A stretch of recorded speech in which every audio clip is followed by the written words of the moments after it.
Hi everybody, it's Annette from The Art of Intuition, and today we're going to talk about the good, the bad, the ugly of our ascension process. And I don't normally do too many videos that are going to feel like kind of a Debbie Downer. I guess I do more than my fair share of Debbie Downers, but we're going to talk about this one because it is a part of the process, and a lot of people don't talk about that part of the process for different reasons. Some people don't want to, they want the process to seem like it's all sunshine and roses. Other times people just haven't gotten to that part of the process yet. So to them, it has been all sunshine and roses. And we do feel parts of that sunshine and roses when we're going through our ascension journey. But there's also a different part of it where it's not all sunshine and roses from the perception of our human. And I have to preference that.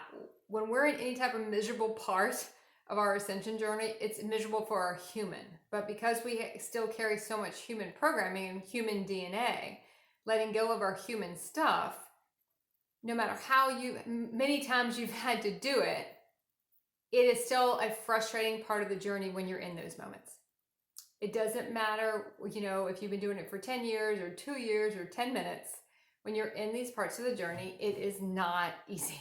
It's frustrating, it is tough, and it is almost feels just crushing. And that's kind of the only way I know how to describe it. It's crushing when you're deep in the programming, and you always kind of know when you're deep in the programming because you can feel the program come up. Like if you have something happen, like I had a situation happen that was very upsetting to me.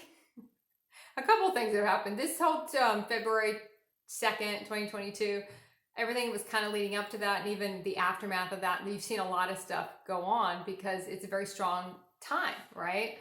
So for me, January and February have been kind of rough. I've had some higher moments in January, and then I was kind of back down into moments that I wasn't quite enjoying very much, more clearing, because you kind of expand out and you start getting in this excitement and feel the magic again. You feel that connection, the magic again, and things are flowing, and then anything that's not that has to clear, so you kind of get right back into it again. And I know for me, sometimes things have to get harsher and harsher because other things don't really upset me anymore, because you go through so many things in this journey that it can take a lot to really kind of shake you off your axis a little bit, and to kind of piss you off, and to kind of dredge up all that stuff again, and dredge up that programming, and you're just kind of deeper in the programming. But there are going to be times when you get deep in that programming and it is not joyful, because you feel like you've had to give up so many things. And our human's always going to view it as that, even though the things you had to let go of were not going to last anyway. So you kind of get this unreliable narrator going on, where something will happen in our higher dimensions where something won't work out the way we wanted it to. And that's always our human wanting it to work out that way. Our ego wanted it to be a certain way, and it's not coming that way because it's not linear. Now, in our human realities, everything is linear. Our schooling is linear. Usually our job promotions are linear. Things, material things we acquire over our life, it's a linear progression to things. There's some type of progression, and that's not so much because it is, so much because the human views everything linearly. So that's the eyes you see it through. You see it through that linear programming. So you see everything as step 1, step 2, step 3, step 4, step 5. That's how the human realms are. That's how those levels of consciousness are. Now, in the higher realms, you don't have that linearity. There's no linearity to what's going on. You won't see the progression because you might jump up into a really high vibration for a while, and then you have to embody in that vibration, and then everything that's not that vibration has to go. So you can feel pretty miserable for a while.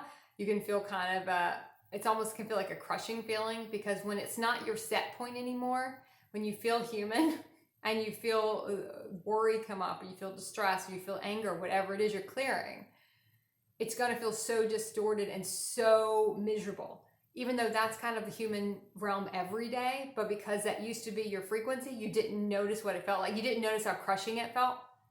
And when you get in that stuff again, whether it lasts a week for you and 2 weeks for you, And this to me is kind of different than when I'm in a void type space. When I'm in a void, I don't really have a lot of emotions around it. I don't really feel icky. I just feel like I don't have anything to say, or I don't have any creation. I don't have any ideas. I don't have anything I really want to do. So it's kind of a different space for me. But when I'm in these deep clearings and things I know are going to have to shift, they're going to change, they're going to have to shift, they can't stay the way they are. And your human starts to kind of dig in and say, okay, well, that's just like it was before. Oh, that didn't work out. Well, that's because nothing ever works out for you. Whatever program you start to run when something didn't work out the way you wanted it to. But you have to remember that your human is not it is the unreliable narrator to every story. Nothing in the human realm was ever going to work out anyway. It wasn't designed to work out. It's always designed to push you more toward the higher realms. That's why it's so oppressive in a lot of ways. But when you sit and you look at it, the human is always going to tell the story from the perspective of why it didn't work out.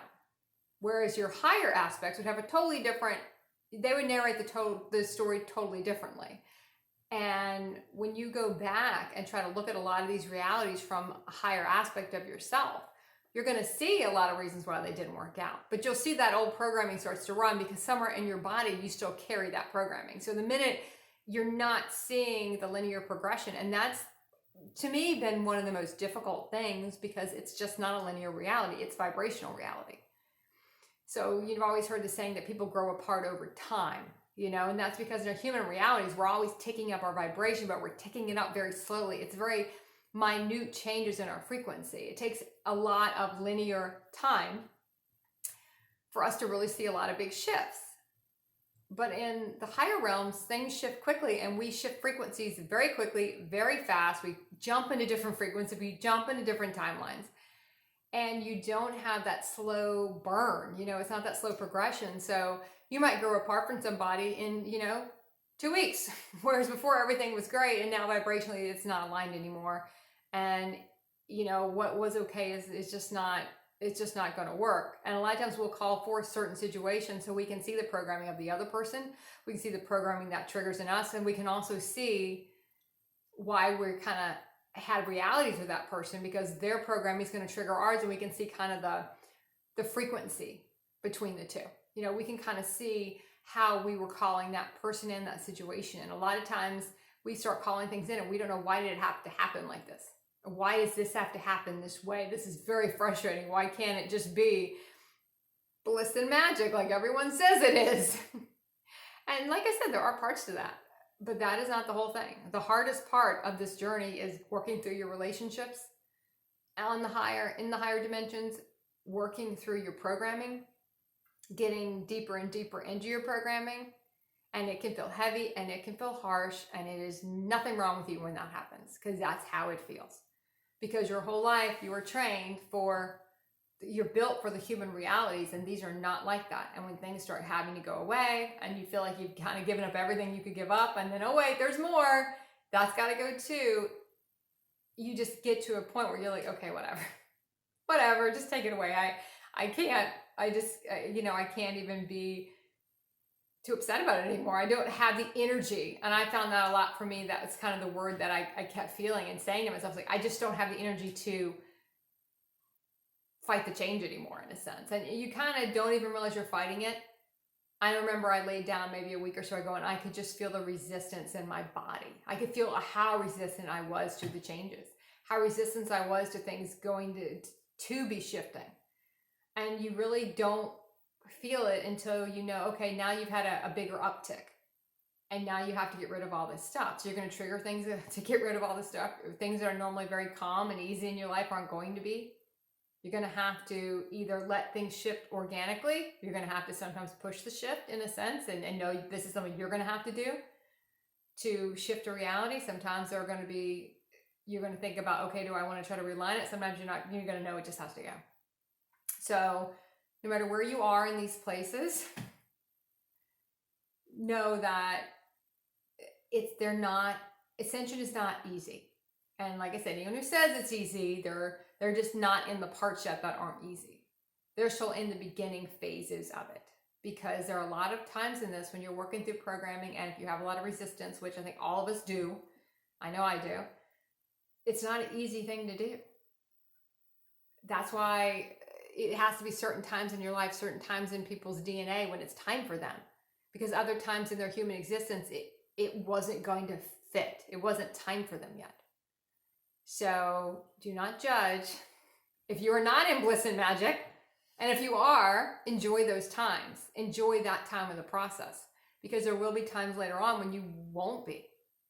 And you want to enjoy the times when you are. Because when you're in these deep clearings, when you're really into the muck, and it's really frustrating, and you feel like you just want to kind of throw your hands up, just know that you're okay. You're doing it fine. It's just, this is part of it. It's part of letting things go. It's part of sometimes just letting go of the attachment of it, and then maybe a week later it can come back in. But right now you're too attached to it. You're too upset about it going. You have too much resistance to it leaving. So we got to cut the cords of that, and then we'll see what happens next. Then you can get it back in, but it's a different vibration to it. So keep working and keep practicing the art of intuition.